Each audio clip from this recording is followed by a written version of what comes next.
Plans are in the works for a history-making relay race next April. It's the inaugural American Odyssey Relay Run Adventure. And if you're a runner or a history buff or both, this one is definitely for you. With us now is the race director, Bob Fleshner. Bob, tell me about, this is really unique because if you love the Civil War, I mean, you're going to see it all. If you love history, you're going to see it all. And if you love to run, you're going to get it all. Well, that's right, Mike. We start in Gettysburg, so obviously you get to run through the battlefields up through the middle. But then we go over to Antietam and have an opportunity to see one of the lesser-known battlefields, which is really a fantastic place. We come down the C&O Canal past Riley's Lock, which has historic significance, and then we run on into the district with all the monuments. And you've got a van that's going along. Kind of explain how this whole formula works. The way it works is it's a 200-mile course. You have 12 runners on a team, and so each runner runs 3 times.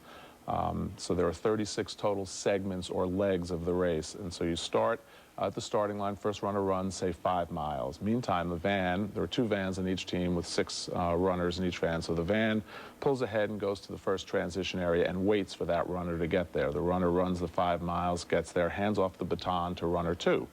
That runner can then stretch for a couple minutes, change into a dry shirt, hop in the van, and the van goes up to transition area 3. Meantime, the runner's running along, gets to transition 3, hands off the baton to the next runner, and it keeps going like that. It goes on for 6 legs, at which point you have what's called a van transition, and then van 2, which has runners 7 through 12, takes over, and then those runners run and continue on leapfrogging. And I was reading a little bit about this. I guess the camaraderie that develops on this van is pretty incredible too, isn't it? The camaraderie is incredible. You've got the iPod blasting. You learn who has really bad voices in your group.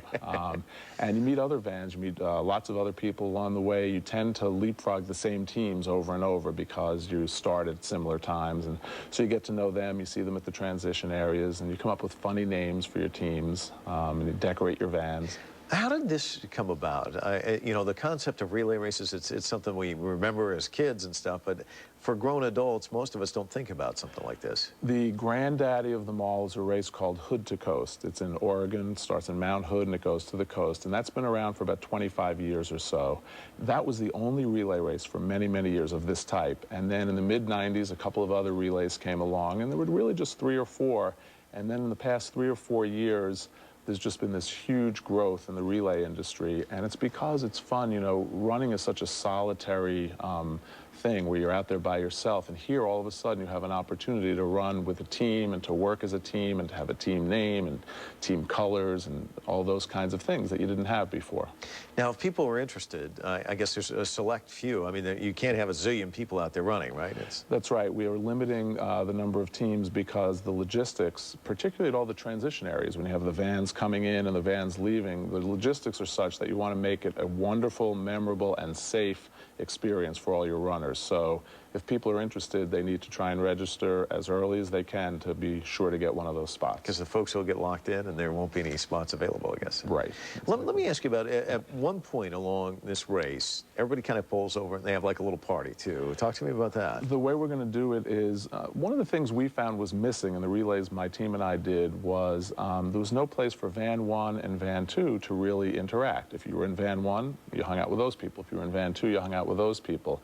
The way we've cured this problem is that we're going to go to Boonesboro High School, and we're going to have 4 of the legs of the race start and end in Boonesboro. So think about a clover leaf where it goes out like this and you come back, and it goes out like this and it comes back. And so the folks in both vans will actually be there together for about 2 hours. The people in Boonesboro have been unbelievable. They've completely embraced the concept.